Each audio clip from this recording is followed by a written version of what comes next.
te ver aqui essa noite, né? Olhe para cá um instante. Bispo Salles, Deus abençoe, bispo, né? Deus abençoe.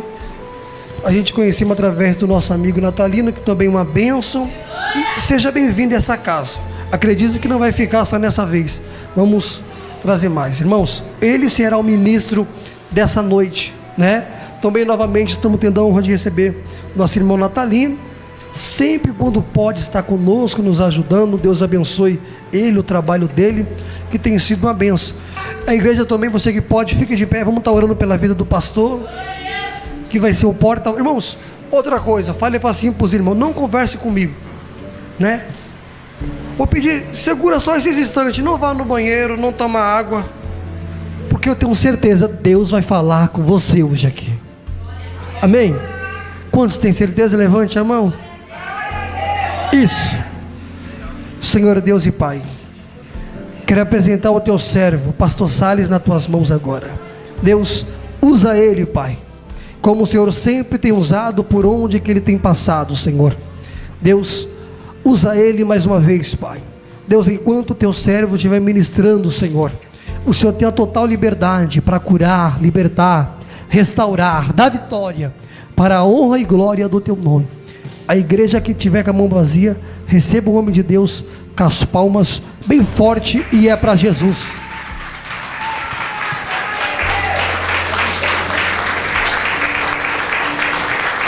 Eu quero cumprimentar todos com a graça e a paz do nosso Senhor e Salvador Jesus Cristo. Amém? Amém. Podeis sentar. Abra suas Bíblias no livro de Lucas,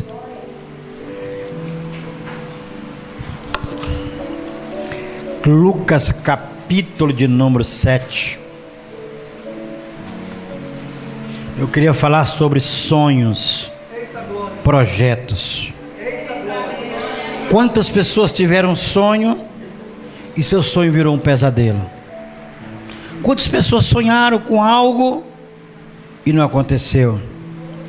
Chegou o final do ano, você falou: ano que vem eu realizo meu sonho, vou correr atrás desse projeto. O ano passa e você não conseguiu realizar seu sonho. Seu projeto, seu sonho continua enterrado. Pastor, posso colocar ali esse copo que pode às vezes terminar caindo? Porque você sabe como é crente pentecostal, né? Ele começa de um jeito e aí vai longe. Amém. Lucas capítulo de número 7. Somos gratos a Deus enquanto você procura pela vida de cada um. Sou grato a Deus pela vida do pastor Johnny e toda a sua equipe. Grato a Deus pela vida do meu amigo Natalino, que eu já conheço o pastor Natal há mais de 25 anos. Mais de 25 anos que eu conheço ele, graças a Deus. Nós já passamos dos 60. Então, os irmãos, por favor, tenha paciência, porque eu sou idoso. Amém? Está no estatuto do idoso. Tenha paciência conosco. Tá? Ele é idoso. Já passamos dos 60, né? Graças a Deus por isso. E eu sou grato a Deus. Já com mais de 38 anos que sirvo a Jesus. Versículo de número 11 do capítulo 7 de Lucas. E aconteceu que no dia seguinte ele foi à cidade chamada Naim, e com ele ia muito dos seus discípulos e uma grande multidão. E quando chegou perto da porta da cidade, eis que levaram um defunto, filho único de sua mãe, que era viúva, e com ela ia uma grande multidão da cidade. E vendo o Senhor, moveu-se de íntima compaixão por ela, e disse-lhe: não chores. E chegando, tocou o esquife, e os que o levavam pararam, e disse: jovem, a ti te digo, levanta-te. E o que for o defunto assentou, assentou-se e começou a falar e entregou a sua mãe. Amém? Amém. Graças a Deus por isso. Nós falamos que nós ia falar sobre sonhos, sobre projetos, e lemos uma mensagem muito conhecida. A Bíblia nos relata de uma mulher, segundo a Bíblia, viúva, e o filho era filho único. Isso quer dizer, todos os seus projetos, todos os seus sonhos que ela preparou para o seu filho, a morte deu um fim em tudo. Isso, em outras palavras, os sonhos dela foram frustrados. Em outras palavras, não teve como realizar sonho nenhum. Os sonhos dela não tinha como continuar se já estava morto. Quantos creem em milagre? Milagre é algo sobrenatural. Eu fui notícias nacionais e internacionais pelos meios de comunicação, em várias emissoras de televisão por onde passei. Rede TV, Rede SBT, Bandeirante, Record, Globo. Todos tiveram que mostrar que o sonho de minha mãe, que era um dia de me ver pregando, não tornou-se pesadelo. O que eu quero dizer para você esta noite, que o teu sonho ainda está de pé. Mesmo que ninguém acredite nos teus sonhos, mesmo que alguém duvide que ele não vai nada realizar, mas aquele que fez a promessa, ele é fiel. Talvez muitas pessoas ganhando com teu sonho. E nessa passagem que nós lemos, nós encontramos aqui alguns personagens, algumas pessoas que ganharam com a morte do filho daquela mulher. Como, pastor? Ganharam com a morte? Sim, ganharam. Talvez, se eu posso perguntar, e você pode, não sei quem foi, eu vou te ajudar. Quem ganhou com o sonho, com a morte do filho dessa mulher? Quem ganhou? Alguém sabe? Não, vamos lá. A funerária. Ela ganhou com o caixão, a floricultura. Tem mais gente que ganhou. O coveiro, todos ganharam. Enquanto ela chorava, alguém ganhava em cima disso aí. Enquanto alguém chora, enquanto você chora, e alguém prepara um buraco para enterrar o seu sonho, alguém está ganhando com isso. Só, queridos, que ninguém esperava que o homem chamado Jesus cruzasse com aquela mulher. E a pergunta que ele fez, disse: mulher, por que tu choras? Em outras palavras, Jesus quis dizer: ei, eu cheguei. Ei, eu quero dizer que o teu sonho não vai ficar aí na gaveta. Eu tenho projeto e tenho promessa, e eu cheguei. Eu sou Deus que muda a história. Eu trago no meu corpo, amados, 16 perfurações de bala. Eu tomei 16 tiros. Até na cabeça eu tomei tiro. Se eu estou vivo por um milagre e pelo sonho de alguém que nunca desistiu de orar a Deus a meu favor. Eu me criei na maior favela da América Latina, no Rio de Janeiro, na Zona Sul, conhecido como Rocinha. Ali foi minha criação. Só para vocês terem ideia.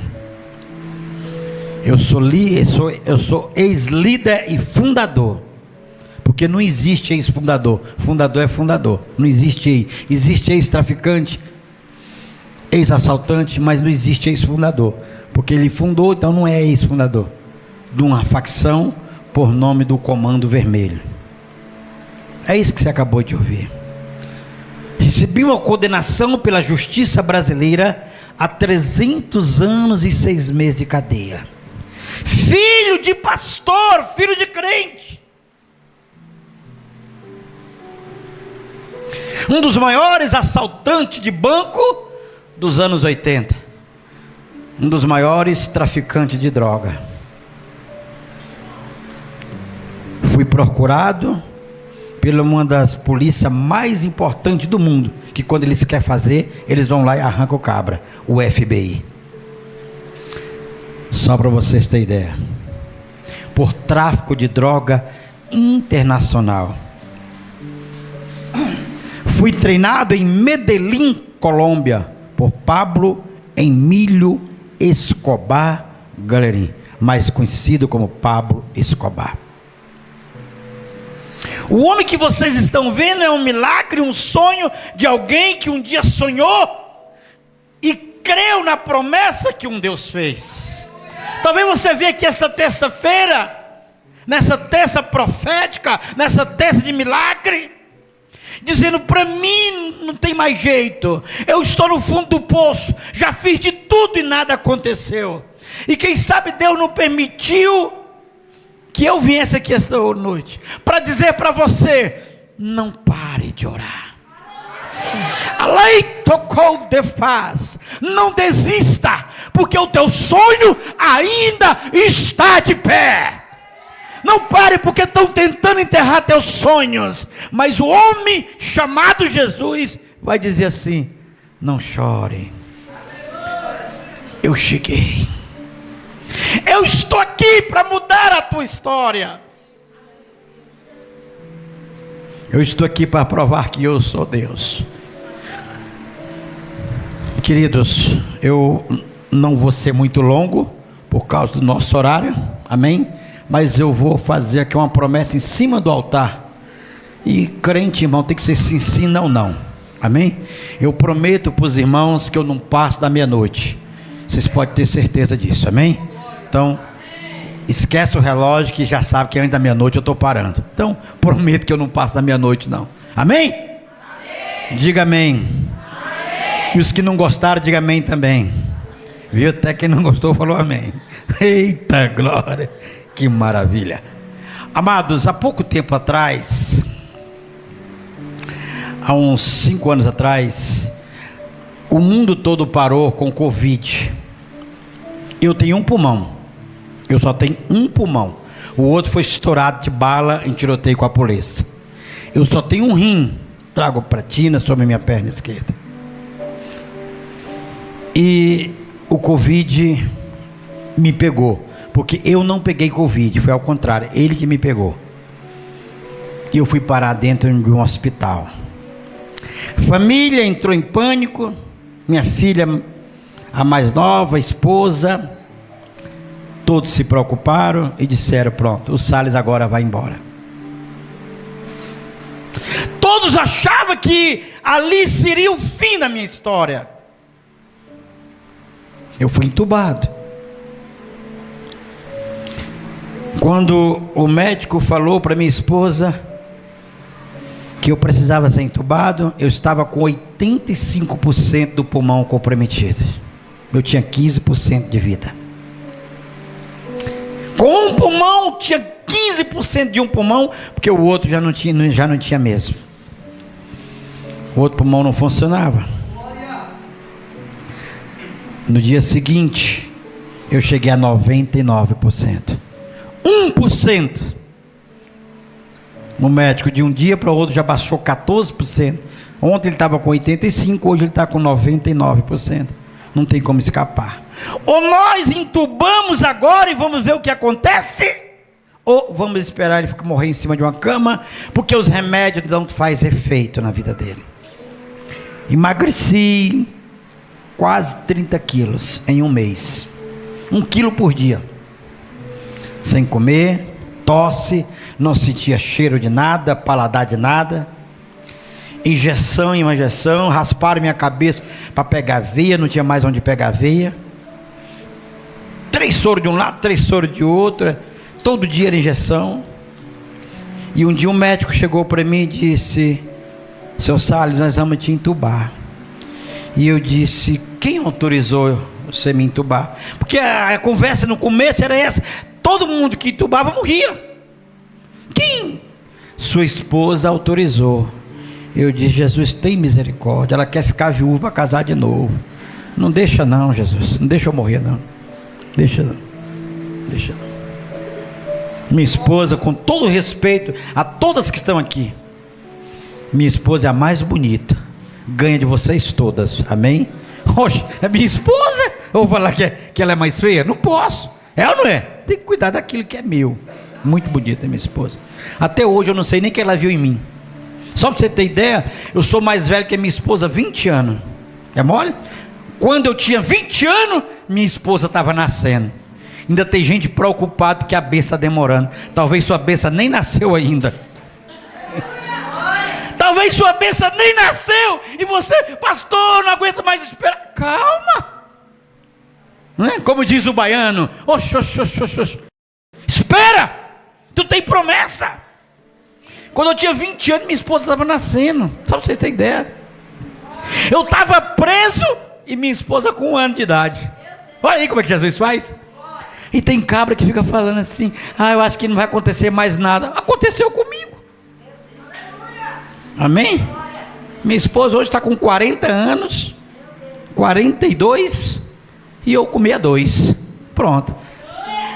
E ela parece ser mais velha do que eu, se olhar para ela. É Jesus que faz isso, viu? Graças a Deus. E queridos, fui entubado. Olha, eu vou mostrar uma matéria, uma foto que dizer: eu estou no hospital, e aqui está escrito: eu venci o Covid com apenas um pulmão. E aqui agora que eu vou virar, está eu entubado. Ó, esse pulmão não existe, ó. Esse pulmão não existe, só esse. O outro não funcionava mais, porque foi furado de bala. E aqui estou eu entubado, e os meus pulmões. Não tinha jeito. Depois de muito tempo, meus santos, entubado, meses e mais meses, em um hospital, foram tirar os aparelhos, e eu voltei ao normal. E o médico disse: bem-vindo ao mundo dos vivos. Pastor, eu preciso conhecer a sua igreja. Eu disse: doutor, queira conhecer o meu Deus. Porque sonho para realizar, só Deus. Alguém pode ter tentado quebrar tuas pernas, tentado enterrar teus sonhos. O coveiro está lá cavando o buraco, e de repente o celular toca, chega um WhatsApp. O coveiro, opa, o WhatsApp, deve ser mais um que chegou para me enterrar. Aí quando ele lê a mensagem, a mensagem está escrita, eu estou me referindo, se fosse nos dias atuais, nos dias de hoje, lê a mensagem, está escrito: pode jogar a terra de volta, fecha esse buraco aí, porque passou um homem chamado Jesus e o menino ressuscitou. O que eu quero dizer, aqueles que plantaram, aqueles que estão tentando te enterrar vivo, eles vão ter que aplaudir de pé. A promessa e o sonho que Deus fez, ele está de pé. Aleluia. Eu não posso falar alto porque tenho apenas um pulmão, viu, irmãos? Se eu pudesse, eu falava um pouquinho mais alto. Amém? Eita glória. Olha como Jesus é bom. O médico disse: pastor, você ora por mim? Eu deitado numa cama, e um médico que me entubou pedindo oração. Eu disse: ajoelha aí, doutor, ajoelha aí que eu vou orar para você. Eu deitadinho, os enfermeiros passando, sem entender nada. O médico de joelho, eu com a mão na cabeça do médico. E Deus começou a me usar em revelação. E eu comecei a entregar: doutor, sua esposa está assim, assim. Fui falando, ele começou a chorar, e ele disse: eu quero também o seu Jesus. Irmão, Deus permite certas coisas para te usar, e vocês, às vezes você fica sem entender. Deus permite que pessoas cheguem no fundo do poço, não é para você morrer no fundo do poço, não. É para que lá do fundo do poço, ele te tire do fundo do poço, é vendido como escravo, mas isso não te preocupa não, que daqui a pouco tu é governador. Sai do poço, te preocupa não, porque o teu sonho está de pé. Aos 17 anos, Deus faz uma promessa, um sonho para José. Aos 32, o sonho se cumpre. E tem gente parando, tem gente desistindo. Meus amados,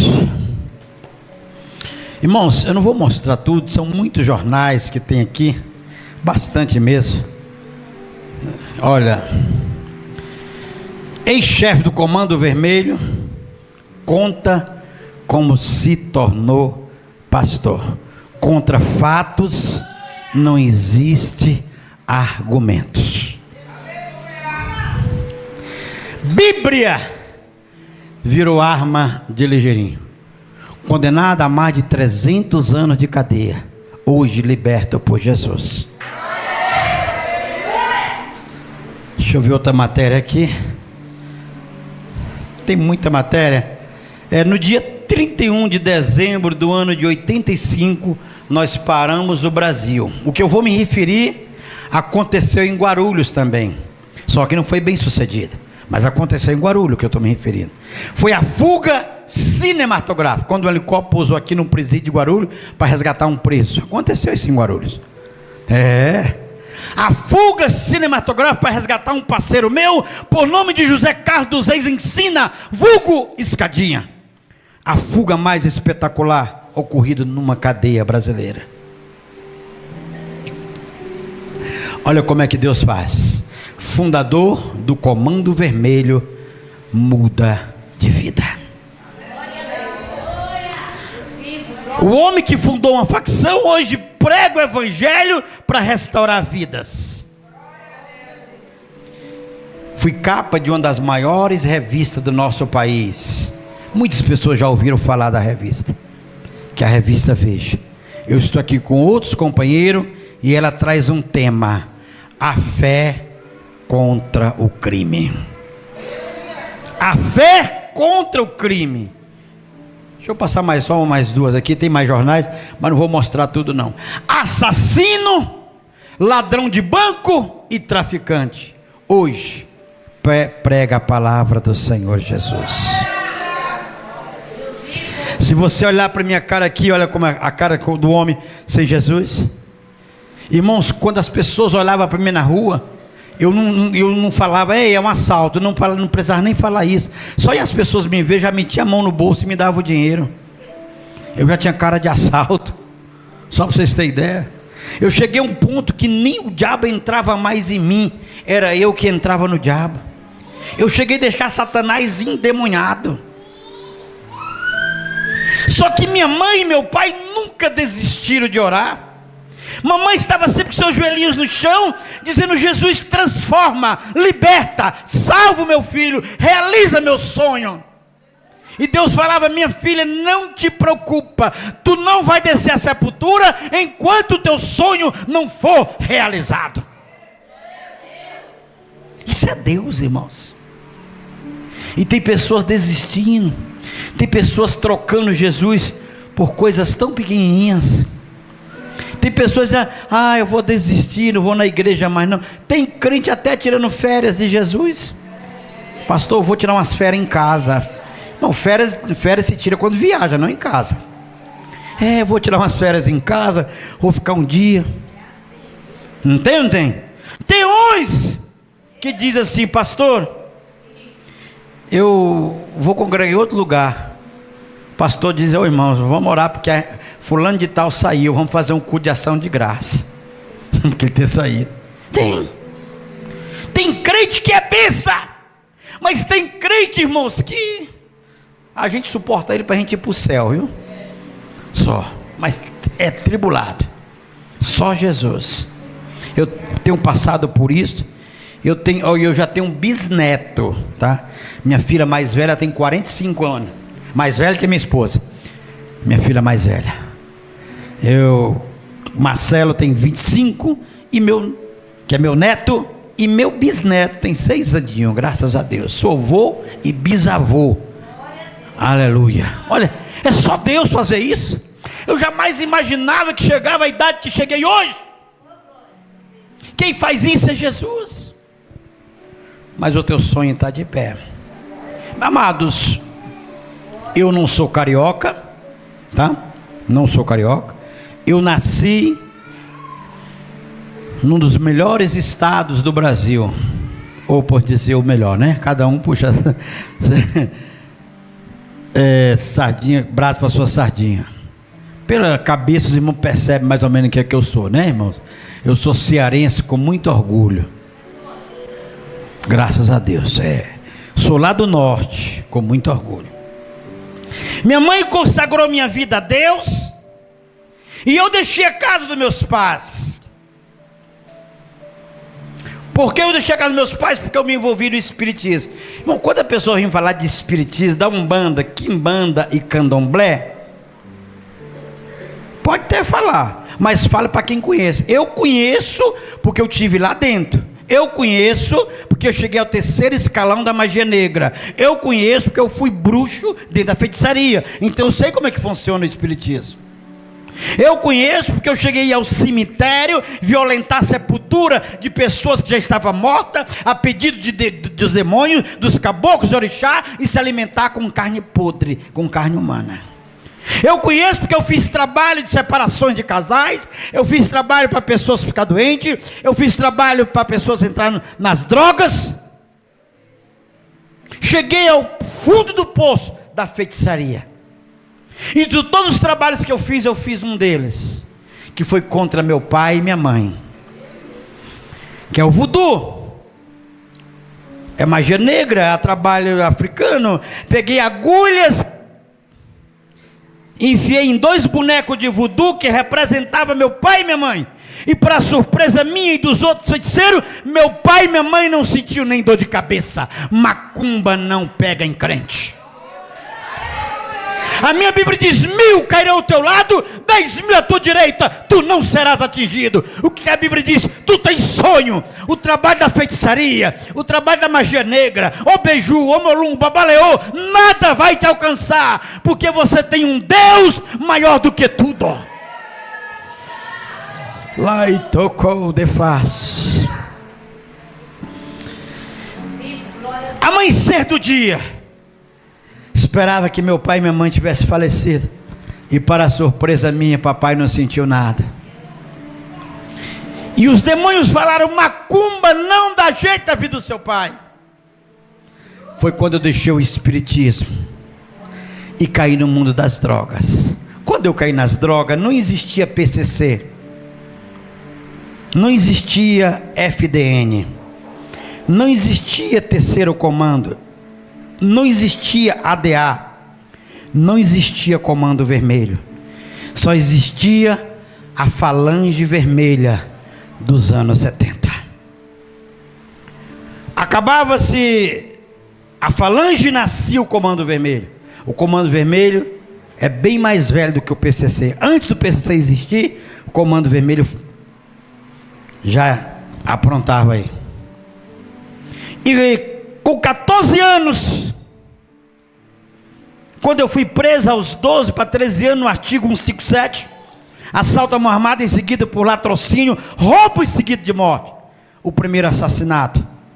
Depois de cometer o primeiro assassinato, veio o segundo, o terceiro, o quarto, o quinto, o sexto, o oitavo, o 15º, o 20º, e assim foi indo. Matando por dinheiro, matando por prazer, porque as pessoas compravam droga, não me pagavam e pagavam com a vida. E eu lembro que uma certa vez mamãe subiu no morro, e meus colegas disseram assim: irmãos, escute uma coisa, eu era traficante e assaltante de banco, eu nunca levantei a voz contra minha mãe, nunca. Meu pai já era meio tudo, mas minha mãe falava, eu baixava a cabeça. Mamãe dava cintada, eu com 2 revólveres na cintura, eu só baixava a cabeça, as lágrimas desciam. Nunca levantei minha voz contra minha mãe. Hoje está tão diferente, irmãos. Minha filhinha, a mais nova, tem 12 anos. Ela acorda de manhã, ela diz: bom dia, meu negro. Eu disse: não tem mais pai não, agora eu virei foi negro. Bom dia, meu negro. E eu sou teu pai não, menino? Bom dia, papai. Quem era eu para falar isso com meus pais? Apanhava na hora, na época. E minha mãe chegava com a Bíblia na mão, e eu pegava os 2 revólveres, escondia aqui atrás da minha cintura. Mamãe, eu cabelão comprido, minha mãe me abraçava e dizia: meu filho, sai desta vida. Eu disse: mãe, eu não posso deixar o comando vermelho, a facção que eu ajudei a fundar. Ela disse: filho, eu tenho um sonho. E eu disse: qual é teu sonho, mãe? É de um dia eu te ver com a Bíblia na mão pregando. Eu disse: mãe, então seu sonho não vai realizar. Ela disse: se for preciso, meu Deus, descer do céu para salvar a sua vida, Ele vai fazer algo, mas eu creio no milagre. Minha mãe dava as costas e saía chorando, e eu continuava aprontando. Aos 16 anos, com mais de 6.000 traficantes no meu poder, liderando o tráfico de droga internacional, dono de mansões, 3 aviões, dono de 3 aviões, dono de fazenda, dono de mais de 700 imóveis, carros, mansões. Me envolvi com algumas atrizes de televisão, de novela, a qual tive filho. Por causa da fama, por causa do dinheiro, eu chegava a esse ponto.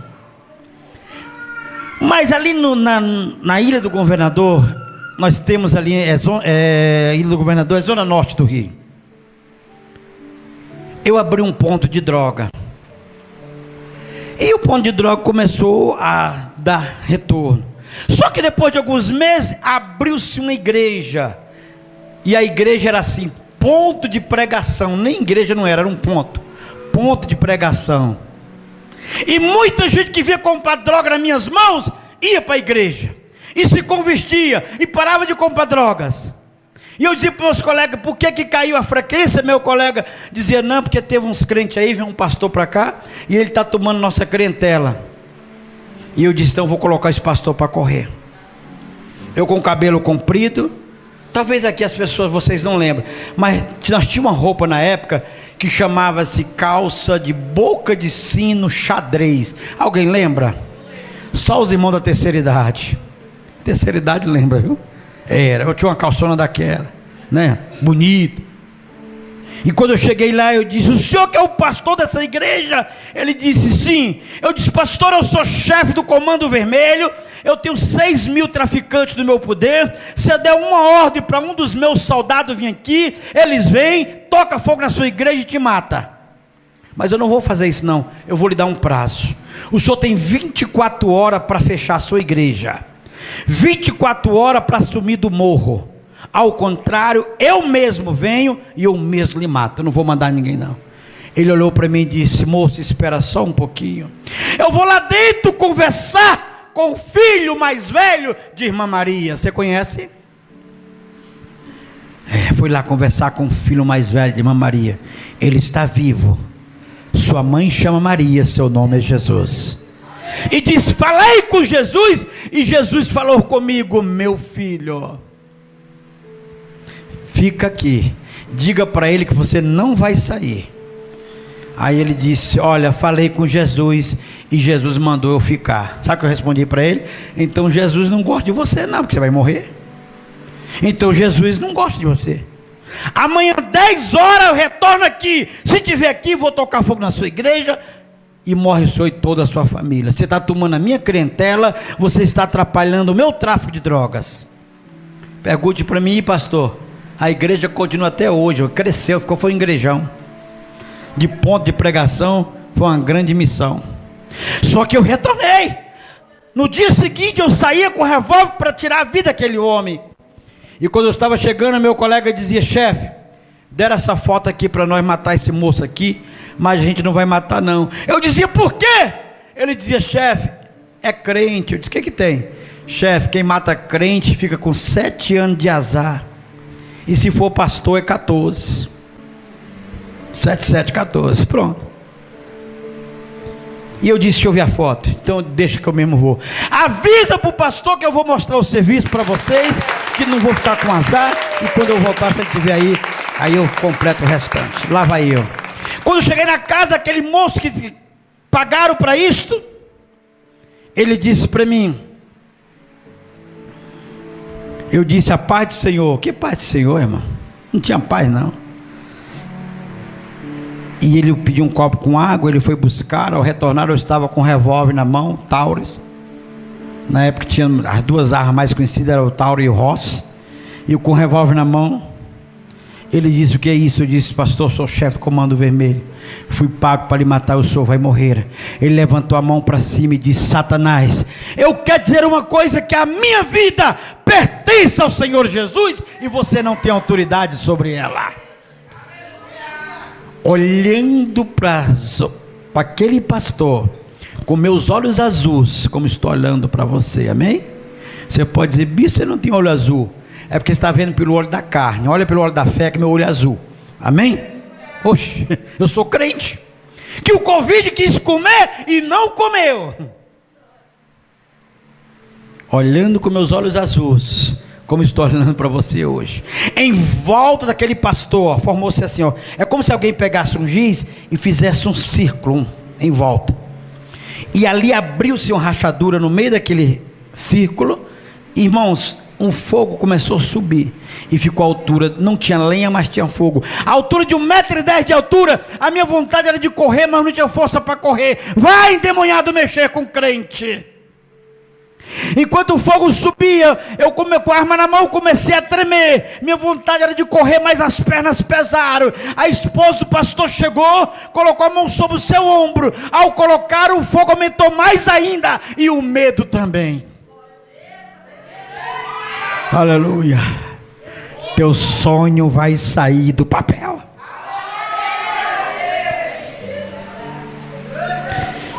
Ele disse: meu bem, segura esse cabra que eu volto logo. Uma mulher de 1,60 m de altura, magrinha, baixinha, mas cheia da unção de Deus, olhou para mim, fez isso com a perna assim. Lembra como fosse hoje? Ela colocou a perninha para frente e fez assim, ó. Satanás, você não vai fazer nada. Segundo a minha palavra, vai ter que me obedecer. O homem acostumado a matar sangue frio, tive que ouvir e obedecer a voz de uma mulher. Irmão, Deus humilha o cabra quando quer, né? Deus humilha o cabra quando Ele quer. Ele foi lá dentro, trouxe o Novo Testamento, colocou no meu bolso e disse: agora você pode ir embora, um dia você vai voltar, mas é para pregar na minha igreja. Quando eu cheguei no Rio, eu fui abrir o Novo Testamento. E abri lá em João 8,32. Conhecereis a verdade, e a verdade vos. Eu dizia para o meu colega: está vendo fogo em mim? Ele disse: não. Ele disse: por quê? Eu fui matar o homem, tinha roda de fogo lá dele. Meu colega: eu falei, mexer com crente é complicado, deixa esse povo de lado. Eu peguei o ponto de droga e mudei, a igreja ficou. E o pastor viu mudando o ponto de droga e disse: já vai embora, né, Satanás? Vá mesmo, que eu mandei Jesus te pegar. Meu colega chefe nem olha para trás, porque os crentes falam negócio e pega. Eu fiquei com medo de crente. Queridos, eu rasguei tantas bíblias. Eu joguei muita bíblia no chão assim, e pegava um tambor de gasolina e tocava fogo. Eu odiava crente. Eu odiava crente. Eu era perseguidor do evangelho. Essa é a realidade. Só, querido, depois desse acontecimento, a minha vida continuava nas drogas, continuava aprontando, continuava roubando. Eu era um ladrão bom. Já ouviu falar de ladrão bom? Era eu. Por quê? Eu cheguei a roubar caminhões de mantimento, de arroz, feijão, comida. E eu encostava na favela e dizia: povo, vem pegar sua cesta básica. Tinha gente que colocava a cestinha brasa aqui no ombro e dizia: é um ladrão desse que o Brasil precisa, que ajuda nós. Eu achava que era bom, irmãos. Nada. Era para ter cobertura. Essa é a realidade. Eu lembro que uma certa vez eu fui fazer um assalto a banco, e na época nós tínhamos a viatura, era um Fit 147, era uma viatura. O Fusca era viatura. A Veronês, o chamado Camburão, era viatura. Talvez você não lembre disso, mas era viatura. E eu estava numa lambreta, e o policial no Fusca atrás de mim, irmãos. Às vezes o policial saía do Fusca e corria a pé para me alcançar. O Fusca não anda muito, só para vocês terem ideia. E eu coloquei ali naquela correria, eu coloquei o revólver na cabeça de um padre, tomei a batina do padre, amarrei o padre dos pés e as mãos, enchi a boca do padre de papel e subi para cima do altar para dar missa. Eu nunca tinha andado uma missa na minha vida. Foi a primeira e última vez. E eu disse, hoje a missa vai ser diferente e todo mundo vai para casa mais cedo. Eu era trebuloso, irmão. Irmãos, alguém pergunta, Bispo Salles, você tinha pombagira? Tinha não, irmãos. Eu tinha um pombal. Eu tinha demônio até no dedão do pé. Só para vocês terem ideia. Aí, meus santos, deixei o padre lá amarrado, subi para cima do altar para dar missa. E hoje a missa vai ser diferente. Vai todo mundo para casa mais cedo e vocês rezam em casa. Eu lembro que eu preguei numa igreja católica a convite de um padre. E eu fui. E tudo que o padre fez eu fazia também, irmão, acostumado. Padre sentava, eu vou mais ou menos fazer. O padre senta mais ou menos assim, eu também sentei assim, né? Aí o padre me chamou, pastor, você vai dar seu testemunho, mas não fala de crente. Não, padre, de crente não vou falar, eu vou falar de Jesus. De crente não, não tem nada a ver com a vida de crente. Eu vou falar de Jesus. Aí o padre deu abertura na missa e disse, gente, nós vamos ouvir um testemunho hoje muito forte na vida desse moço que está aqui, meu convidado, e ele vai contar um testemunho que Nossa Senhora Aparecida fez na vida dele. E eu disse, infeliz mentiroso. Mas fiquei quieto. Quando eu abri a Bíblia, eu fiz que nem o padre fez. Se você puder repetir a palavra amém, eu agradeço, tá bom? Mas eu vou ler primeiro aqui. Aí eu li o Salmo 23 e comecei a ler assim. Abra suas Bíblias. Mandei o porra a Bíblia, mas ele não carrega a Bíblia. Aí ninguém estava com a Bíblia na mão, foi só eu mesmo. Aí eu li e disse assim: o Senhor é meu pastor e nada me faltará. Eita glória! Jesus é bom, irmãos. Deus me chamou para ganhar almas. Deus me chamou para brigar com o cão e arrancar as almas lá. Conclusão: 198 pessoas com mão levantada e o padre também confessando Jesus Cristo como Salvador. Sabe por quê? Porque Ele me chamou, me escolheu do ventre da madre, santificou e te deu as nações por profeta. Jeremias capítulo 1 versículo 5. Tem muita gente, irmãos, que tem que sair desse conforto, da zona de conforto. Levanta, faz alguma coisa para Jesus. Se o pastor não fizer, ele não faz. Não evangeliza, não chama ninguém. É ou não é? Tem um monte.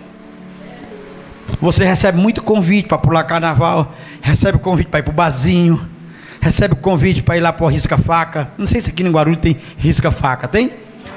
Risca-faca é esses barzinhos que eles colocam a luz meio escura e fica aquele monte de gente com um copão desse tamanho. É um copão transparente com cor vermelha, amarela. Eu ficava admirado. Eu falo para minha esposa: o que eles bebem ali? É pinga mesmo, rapaz. Entendeu? E dança a noite toda, irmão. Sai todo suado, rasgado, chega com o braço quebrado. Ainda disse que foi bom. Rapaz, não dá para entender o ser humano não. Vem para a igreja, a gente ora, é curado, Deus restaura e não dá valor. Dá para entender, irmão? Não dá não. Mas escute. Quando estava no final da fila, os policiais entraram para me prender. E os policiais, ao entrar, não me encontraram. Encontraram o padre, que não era padre, que era eu, que não era eu, que era padre. Aí o policial ajoelhou nos meus pés, eu dentro do confessionário. E o policial se benzeu, pegou minha mão e beijou. Aí eu me empolguei, irmãos. Eu coloquei a mão na cabeça do policial e abençoei ele. Eu não tinha poder abençoar nem eu, mas nem os outros. Só para vocês terem ideia. Dali eu saí e entrei no banco. Talvez vocês não lembrem desse banco. Nós tínhamos um banco por nome de Banco Nacional, Banco Progresso, Banco Real, Banco Unibanco 30 horas. Eram os bancos que eu prestei serviço, tá? E peguei o dinheiro e não devolvia. Eu não podia ver um banco aberto que eu queria entrar. Eu gostava muito de banco. Eu era assaltante de banco. E quando eu entrei naquele banco de batina, o guarda pegou minha mão, beijou. achando que eu era padre. Eu coloquei a mão baixo da batina, puxei o revólver, coloquei na cabeça do guarda, falei, todo mundo quieto, é um assalto. O guarda falou, tá vendo? Nem nos padres a gente pode confiar mais. Roubei o banco. Só Deus, irmão, para mudar a minha vida. Mas a vida de crime, de droga, é uma vida muito curta. Muito curta. Eu fui preso em vários estados brasileiros. Em vários. E eu lembro, eu não sei se você conhece, lá na cidade do Rio de Janeiro, nós temos uma cidade por nome de Niterói. Você já ouviu falar? O que separa Niterói do Rio de Janeiro é só a ponte. Baía da Guanabara, só a ponte separa. Se você puxar no Google aí, são 16,5 km de ponte. Eu falei 16,5 km de ponte, é muito grande. Do pico da ponte dá 72 metros de altura. A polícia me capturou e deram um fim na minha vida, tentaram dar um fim. Eles amarraram meus pés, amarraram as minhas mãos, me colocaram dentro de um saco, uma pedra mais ou menos de uns 10 quilos, amarraram a boca do saco, pararam no meio da ponte, uma viatura parada no meio da ponte, quem vai parar lá para perguntar alguma coisa? Todo mundo passa direto, é ou não é? E 2 policiais lá de cima pegaram eu e balançaram e me jogaram. A altura é o suficiente para cair morto, mais de 30 metros de profundidade de água. Segundo a palavra da minha mãe, quando eu estava sendo jogado, Deus despertava a minha mãe e dizia, minha filha, levanta e ora, porque estão tentando pôr um fim no teu sonho, e o teu sonho eu te falei que está de pé. O sonho seria eu, era minha mãe me ver pregando. Queridos, quando eu estava descendo, que me jogaram, vou fazer um exemplo para você entender. Aqui está eu, como fosse a Bíblia jogando, ó, por baixo do meu corpo, uma mão misteriosa amorteceu a queda. Só que eu desci as profundezas das águas. Quando eu fui descendo as profundezas das águas, olhando para você, como estou te vendo agora, no meio daquela água escura, abriu-se como se fosse um dia, uma claridade enorme, e eu vi com meus olhos carnais 2 seres altos, branco, com espada na mão, e parecia que o sol lá dentro chegava, tornou-se como dia. E ele pegou aquela espada, cortou aqui a boca do saco, cortou a corda que prendia meus braços e meus pés, e colocou a mão por baixo e fez com que eu flutuasse à face das águas. Diz a Bíblia, ainda que desça as profundezas das águas, de lá eu te arrancarei. Eu não largo Jesus por nada do que ele fez comigo. Você pode falar, pode xingar, o meu negócio é com Jesus. O homem velho morreu, é uma nova criatura. Saí nadando, acharam que tinham posto um fim na minha vida, mas não puseram. Depois de tomar 8 tiros nas costelas, na cabeça 9, num dia só 9 balas de 38, fui parar no Instituto Médico Legal, o IML. 15 horas após, os médicos vão cortar meu corpo para fazer autópsia. Quando os médicos vão cortar, aquele presuntão levanta e os médicos correm, dizendo, o homem é tão ruim que até a morte devolveu.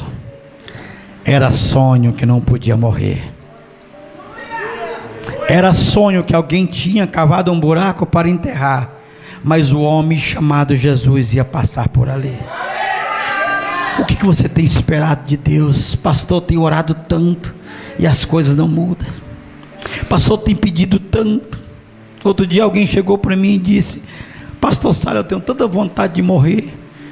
E eu disse, meu irmão, então nós dois estamos bem parecidos. Você também tem vontade? Não, eu tenho tanta vontade de viver mais. Fazer o quê? Cada um tem sua vontade e a gente respeita. Quem tem sogra aqui, levante a mão. Quem tem sogra? Amém. Sogra é uma benção, viu, irmãos? Sogra sogra. A irmã levantou a mão e olhou para lá. Tua sogra está ali, irmã? É por isso que ela olhou. Amém. Aí, viu? Fica esperto, não, sabe? Ela te pega.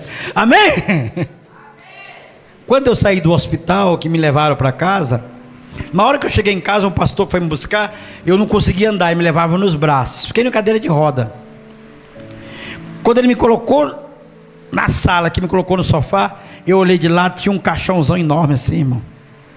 Aí eu disse: amor, que caixão é esse? É porque minha mãe comprou, porque o médico falou que você não ia escapar, e minha mãe achou melhor comprar logo o caixão. É sogra, irmão. Sogra faz isso. Eu disse: então esse cachorro vai ser para sua mãe, para mim não. Que vai morrer ela.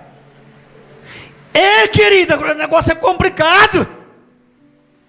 Irmãos, eu tentei leiloar o caixão, tentei vender, ninguém quis comprar. Fiz uma rifa, ninguém se candidatou. Tive que doar, porque ninguém queria comprar o caixão. E eu estou vivo. Um homem, não dá para nós contar tudo, tem muita coisa ainda. Um homem que desenganado 3 vezes pelos médicos, leucemia, câncer, deram 15 dias para morrer, eu estou vivo. Está o negão aqui abençoado, irmão, com 89 quilos, quase 90 quilos, olha. Amém? Isso é porque eu não janto, imagina se eu jantasse. Eu estava passando do 100. Olha que coisa boa, o que é isso? É minha esposa, cozinha bem, irmão. Graças a Deus. E não é porque é minha esposa não, viu? Se um dia nós retornar, eu vou trazer ela aqui, vocês vão olhar para minha esposa e vai dizer assim: misericórdia, o que essa mulher viu nesse homem? Eu digo: oração. Ora que Deus dá, uai. Não ora, ela não é? Não é, não ora. Porque a gente, eu estou dando só testemunho, não estou pregando. A gente dá testemunho, a gente prega e ora pelos dons da revelação e a área de cura. Quando eu costumo pedir 1 litro de álcool, você não vai entender. 1 litro de álcool, copo descartável e balde. Você não entendeu nada, né? A área que Deus me usou, eu não preciso tocar a mão em você. Com essa distância aqui, você vomita e joga a enfermidade a olho nu. É como se o corpo abrisse, vê sangue, vê caindo, e quando termina de orar, vê só o sangue no chão e não tem cicatriz. O meu Jesus disse: se creres, fará obras maiores do que essa. A minha Bíblia diz: aonde abundou o pecado, superabundou a graça. Isso é bíblico. É a área que Deus tem me usado. Paralíticos, cego, Deus tem dado visão, Deus tem curado, Deus tem restaurado. Graças a Deus por isso. Eu não curo, mas o meu Jesus cura. Mas escute, meus santos, em 85 nós paramos o Brasil. Quem me dá, eu estou lendo por hora aqui, quem me dá só mais 5 minutos, levanta a mão, só 5 minutos, só 5, 5, 10, 15, 25, 35, 40, ixi, é muito minuto, eu só pedi 5, mas aprenda essa, né? Comecei pela aqui, aí parei, é minuto demais. Queridos, minha mãe, ela tinha um sonho, e o sonho dela tornou-se realidade. Como? Em 85 nós paramos o Brasil na fuga cinematográfica. 28 de março de 86, em uma igreja evangélica, eu fui acabar um culto, e quem era o pregador? Na época ele era conhecido como, não é porque é meu pai na fé não, tá? Não é porque é meu pai na fé não, mas para mim é um dos melhores, está em primeiro lugar como um dos maiores pregadores do Brasil e talvez do mundo. Eu acho que ele só fica atrás de Billy Graham, a opinião minha. Ele é maranhense, do estado do Maranhão, tá? Pastor Gesiel Nunes Gomes, ou pastor Gesiel Gomes. Deus preparou um cearense para acabar um culto, permitiu. E quem era o pregador? Um maranhense, 2 nordestinos. E o porteiro? Baiano. Quando eu cheguei na porta da igreja com 20 homens, o porteiro disse: me dê sua arma, depois você entra. Eu disse para o porteiro: sou chefe do Comando Vermelho. Porteiro: mas aqui armado na igreja não pode entrar não, porque eu não vou deixar não. Eu disse: oxe, encontrei alguém para me enfrentar. Quando eu coloquei a mão no revólver, alguém bate no porteiro e diz: deixa os homens entrar. O pastor falou que lá fora eles fazem o que bem quer, aqui dentro quem manda é o Espírito Santo de Deus. Escute essa. Nós entramos, 10 entra comigo e 10 fica na porta da igreja. Eu disse: se Jesus chegar aqui, você segura ele e me chama, eu preciso conversar com Jesus dos crentes. Olha, Jesus estava dizendo, coitado, sabe de nada, inocente. Querido, o pastor começou a pregar, e ele dizia: você que tem assustado, você que tem decidido o que falta deixa de fazer, o meu Deus te diz hoje que Ele te liberta. Ele tem propósito na tua vida. Vem com o propósito de acabar este culto. Jesus te ama. Olhei para o meu colega e disse: quem nos dedurou? Chefe, não foi eu. Quando eu olhei, olha para mim de novo, meu colega estava, irmãos, cabeça baixa e as lágrimas descendo dos olhos. Ele estava chorando. E eu disse: o que é que você tem? Chefe, eu não sei, estou sentindo uma coisa esquisita. Eu dizia: para de chorar. Parar eu já tentei, mas eu não consigo. Chora baixinho. Ele abriu o bocão e chorou mais alto ainda. O pastor fez o apelo. Posso descer aqui, pastor? Amém. Tu é da Bahia não, né? Você falou, oxe. Amém. Querido, escute essa. Meu colega levantou, foi até a frente, meteu a mão aqui na cintura e disse: pastor, segura meu revólver.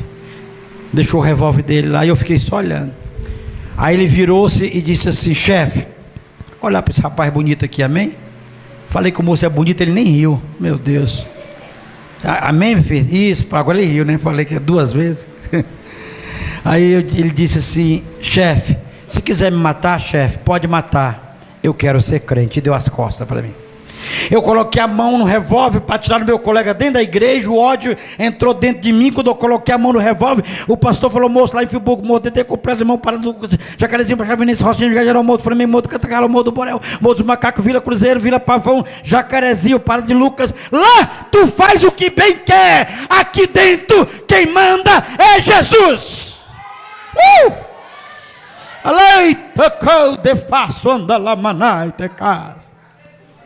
Queridos, olhando como estou te vendo hoje, de cima do altar daquela igreja, eu vi com meus olhos um homem, não tinha paletó, não tinha gravata, mas estava todo de branco, com o cajado dessa altura na mão, segurou o cajado e desceu do altar, e veio ao meu encontro, sentou na cadeira onde meu colega tinha levantado, no banco, quer dizer, e bateu a mão no meu ombro e disse: moço, eu estou aqui, eu sou quem você procura, você não tem me desafiado, eu estou do seu lado.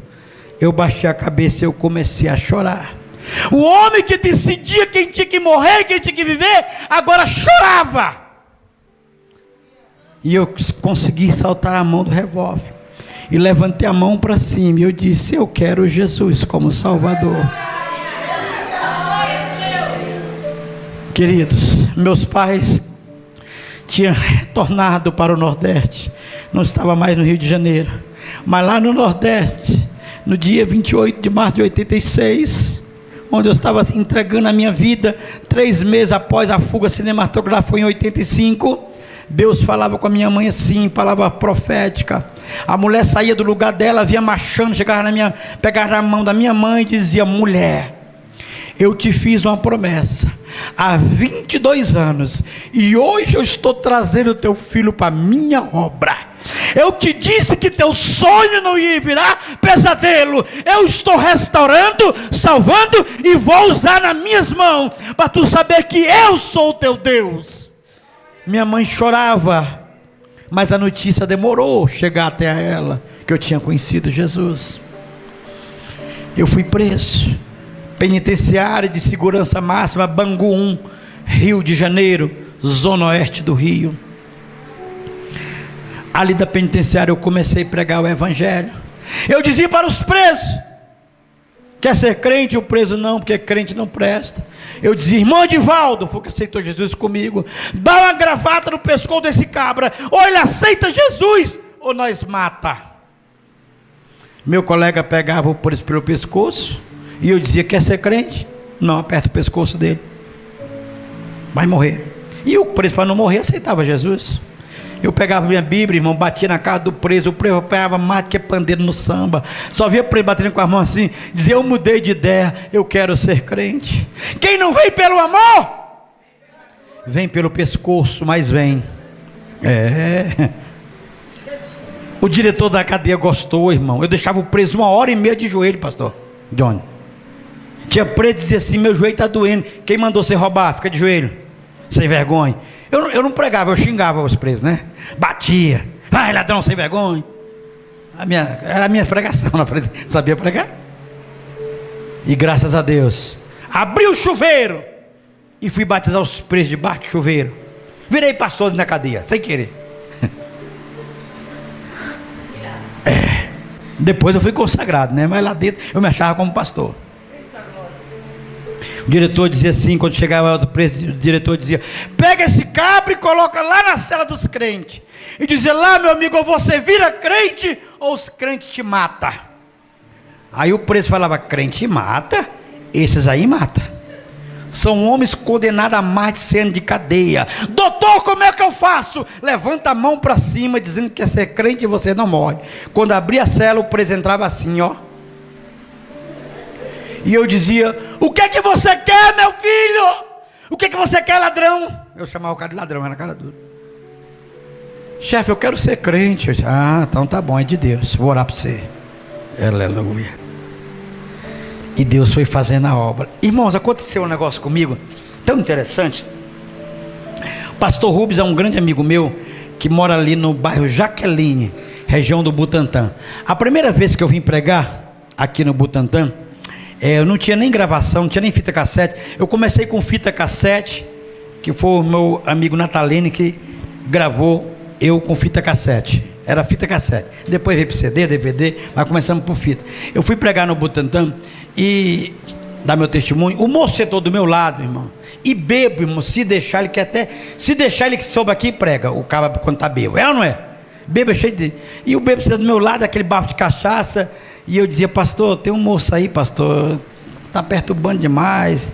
Aí o pastor dizia assim: meu irmão, fique quietinho lá, porque esse deve ser demônio. Então avisa para o demônio sair perto de mim, pastor. Eu não sabia. Eu falava assim, ó: glória a Jesus! E metia isso aqui nas costelas dele. E o bebo está me batendo. E eu era o pregador. Novo convertido ainda, irmão. Eu era casca grossa ainda. Aí, irmãos, eu peguei minha Bíblia, entendeu? Fiquei com a Bíblia aberta aqui, de olho nele. Quando eu abri a Bíblia, comecei a ler, o bebo levantou, graças a Deus. Só que ele levantou e ficou assim, minha irmã, do meu lado. Sabe o que o bebo fez? Encheu a boca e escarrou, irmãos, na minha Bíblia, irmão. Ô, irmão, se eu não batesse nele, Jesus ia me chamar de covarde. E Jesus não ia me perdoar, não, irmão. Eu com a Bíblia aberta, o cabo cuspiu, irmão, na minha Bíblia. Eu olhei assim, fechei a Bíblia de uma vez, fechei bem a mão, olhei bem para o maxilar dele, dei um murro, debaixo do quê? Na igreja lotada, deu um murro que ele caiu, foi um tapa e uma queda. Quando ele caiu, eu caí para cima, aí o diácono vinha apartar a briga. Não solta ele, solta não. Agora eu só vou soltar quando ele aceitar Jesus, eu vou tirar o demônio dele. Não tem mais demônio, não tem. Aí eu quero ser crente. Não, ser crente você vai. Não é que o cabo aceitou Jesus, irmão?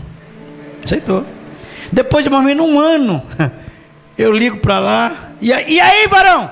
Ô, pastor Salles, eu sou presbítero. Se tu tivesse me batido mais, eu já era até pastor. Apanhou um pouco, irmão.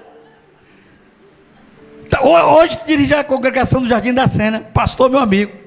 Amém? E ele conta isso, quando eu estou na igreja, ele conta sempre isso aí. Que foi veio para o ministério através do tapa. Lógico, irmão, eu não entendi. Achava que tirava demônio na pancada. Mas não é assim não, viu? Não faça isso não. Foi a primeira vez que eu vim pregar em São Paulo. Foi um comentário daqueles. Mas escute, quando eu saí da cadeia, eu fui na casa de minha mãe, porque era o sonho da minha mãe me ver pregando. Então eu queria ver minha mãe. Eu não tenho mais pai, mas você conheceu meu pai, né, Natalina? Natalina conheceu meu pai. Meu pai é bem pretinho, bem escurinho, bem escurinho. Minha mãe é branca do olho verde, mas meu pai é bem negão mesmo. Gosta de brincar, gostava de brincar, mas Jesus levou novo, meu pai morreu muito novo. Até a família falava que não ia se criar, morreu com os 95 anos, novo, uma criança ainda, morreu novo, mas Deus levou. E quando eu cheguei na casa dos meus pais, meu pai me abraçou, e eu disse: pai, cadê minha mãe? Meu pai disse: sua mãe está morta. E papai pega a certidão de óbito, dá nas minhas mãos e disse: não tem mais jeito. Diz: pai, cadê o que Deus prometeu? Irmãos, se tem uma coisa que Deus não aceita, é ser acusado aqui dentro. Ele diz: pode passar os céus e a terra, mas minha palavra não. Se Deus falou, está falado.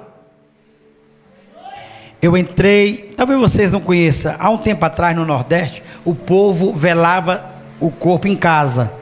Quem é do Nordeste sabe disso, né? E ficava um safoneiro tocando sanfona, uma mulher entregando café com biscoito, outros contando piada.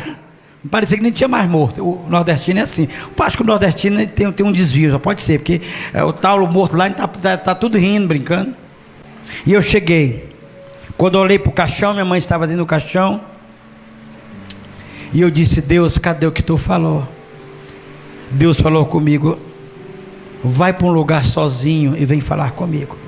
E eu fui para o quarto dos meus pais, abri a Bíblia lá em Jeremias 33:3.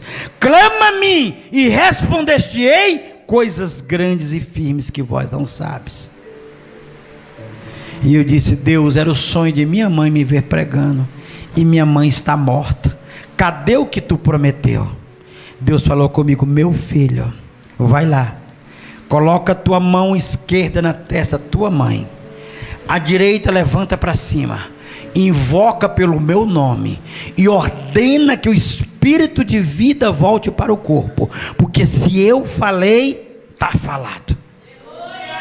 Papai bateu lá na porta, o carro funerário, para pegar o corpo de minha mãe, e meu pai me chamou. Eu saí com a minha Bíblia chorando, muita gente. Meus irmãos trouxeram a tampa do caixão. Eu disse: segura um pouquinho. Eles queriam que eu achasse que eu ia me despedir da minha mãe. E eu disse: pai, eu quero orar pela minha mãe. Meu pai disse: filho, sua mãe está morta. Sim, mas Deus prometeu que era o sonho dela, e o sonho dela sou eu estou vivo. E depois de insistir muito, eu orei. As palavras que eu usei naquela época foi essa: Jesus dos crentes.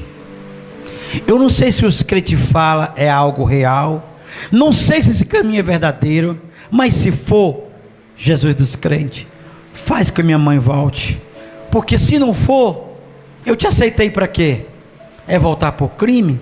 Eu não estou te obrigando, Deus, a fazer nada, mas foi tu que prometeu que minha mãe ia me ver pregando, e era o sonho dela. Mãe, em nome de Jesus, levanta. Terminei de orar. Infelizmente, meus santos, minha mãe não levantou. Mãe, levanta, nada aconteceu.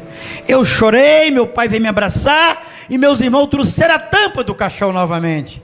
E Deus falou comigo pela terceira vez: ordena mais uma vez. E eu coloquei a mão assim, ó, entre a tampa do caixão e o corpo. E eu disse: mãe, em nome de Jesus o Nazareno, levanta. De dentro de um caixão, mamãe piscou com os olhos, levantou e está viva até o dia de hoje, para a graça de Deus. Eu estou pregando de um Deus que faz. Eu estou falando de um Deus de milagre, porque hoje em dia não se vê mais milagre. Hoje em dia ninguém vê cego enxergar, ninguém vê paralítico andar, ninguém vê morto ressuscitar, e a palavra diz: se creres, fará obras maiores do que essa. Eu estou me referindo de um Deus de milagre. E quando minha mãe levantou, meu pai, casado com a minha mãe há mais de 30 anos, correu. Você acredita? Os crentes correram. Irmãos, o povo não está preparado para milagre. À noite meu pai estava com medo de dormir com a minha mãe. Ele dizia: mulher, tu mesmo, tu está viva. Estou viva. Os médicos que assinaram a certidão de óbito, à noite foram na igreja, levantaram a mão e confessaram Jesus Cristo como Salvador. O que você precisa? O que você quer que Deus faça para você? Pastor, eu não sou evangélico ainda. Eu vi que o pastor perguntou aqui, algumas pessoas levantaram a mão, que é a primeira vez que estava aqui. Cadê? Quem é a primeira vez que está aqui hoje? Primeira vez. Olha, ó. Olha que maravilha. Quem sabe em outra oportunidade, se nós retornar, eu quero que chame pessoas paralíticos, pessoas cegas, cadeirante, com moleta, que a gente vai estar orando para Deus curar. É a área que Deus tem me usado. Adore Jesus com suas palmas. Glória a Deus. Quem tomou posse da palavra? Irmãos, quantos quer que o pastor Salles volta? Diga glória a Deus. Amém? Depois vamos marcar para ele retornar. Irmãos, deixa eu falar para os irmãos. Esse mês de janeiro para a nossa igreja é um mês profético. É um mês o quê? Profético. Nós estamos preparando essas terça-feira para a poderosa campanha. Se eu fosse você, não perdia por nada. Serão 12 dias de clamor para 12 meses de vitória. Teremos nesse altar 12 homens e mulheres de Deus liberando palavras proféticas. Pastor, como é que vai funcionar? Vai ser toda terça-feira? Não. Vai ser 12 dias consecutivos. Eu queria que você se programasse. Quem que aqui queria que esse ano fosse um ano diferenciado? Levante suas mãos. Comece essa campanha. Porque cada dia da campanha vai representar o mês do ano. Por exemplo, o primeiro dia vai representar janeiro, o segundo fevereiro. E cada dia da campanha que você vier, vai ser entregue uma folha como essa para você. E nessa folha você vai colocar o seu pedido. Pastor, eu não consigo vir 12 dias. Faça 6. Pastor, eu não consigo fazer 6. Eu vou vir às terças.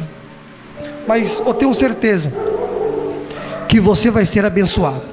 Serão 12 dias de clamor para 12 meses o quê? De vitória. Vou falar 12 dias, você fala de vitória. 12 dias de clamor para 12 meses do quê? Vitória. Então, se programe. Começa dia 20 agora, tá? Dia 20 ao dia 31. No último dia da campanha, eu estarei subindo o monte, com todos os pedidos dos irmãos, como todos os anos a gente tem feito. Tem pessoas que participou da campanha passada. Deus abriu porta, Deus restaurou, Deus deu vitória. E esse ano não será diferente. Eu já tive no primeiro dia do ano, melhor dizendo, no último dia do ano, apresentando a campanha. Já tive no primeiro, já agradecendo pelo que Deus vai fazer na sua vida, na sua casa e na sua família. Amém? E aos sábados eu estarei subindo um monte em prol da vida de todos os irmãos. Esse ano não termina sem Deus fazer alguma coisa na tua casa, na tua família, na tua parentela. Amém? Irmãos, o último aviso começa dia 20, tá? Terça-feira agora também vamos ter uma novidade. Vamos ter um homem de Deus que nem o pastor Salles liberando tua palavra profética aqui. Mas dia 20 começa a campanha. Quinta-feira nós estamos com a campanha. E o tema da campanha é impossível, mas Deus pode. Quem aqui tem uma causa impossível? Eu quero desafiar você. Está comigo quinta-feira. Traz para mim orar. Fotografia, peça com roupa, carteira de trabalho, número de processo, causa na justiça. Eu vou estar embaixo de uma fé muito forte. Orando pela vida de todos vocês. E eu vou estar ungindo você com um óleo consagrado no monte.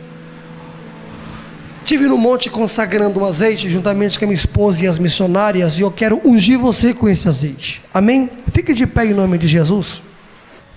Senhor Deus e eterno Pai, nesta hora, Senhor, quero apresentar a vida do teu servo e da tua serva, do teu filho, e somente esse louvor. Deus, toque na vida deles, na família deles, no lar deles. Leve eles em segurança para a tua casa, e dando vitória e abençoando, em nome de Jesus. Diga comigo: Senhor Jesus, visita a minha casa, a minha família, os meus filhos, meu esposo. Diga comigo: Senhor Jesus, vá comigo e nos dê uma noite abençoada. Estenda suas mãos em posição de receber, com o amor de Deus, a graça e a doce consolação do Espírito Santo esteja sobre todos. A igreja dizendo...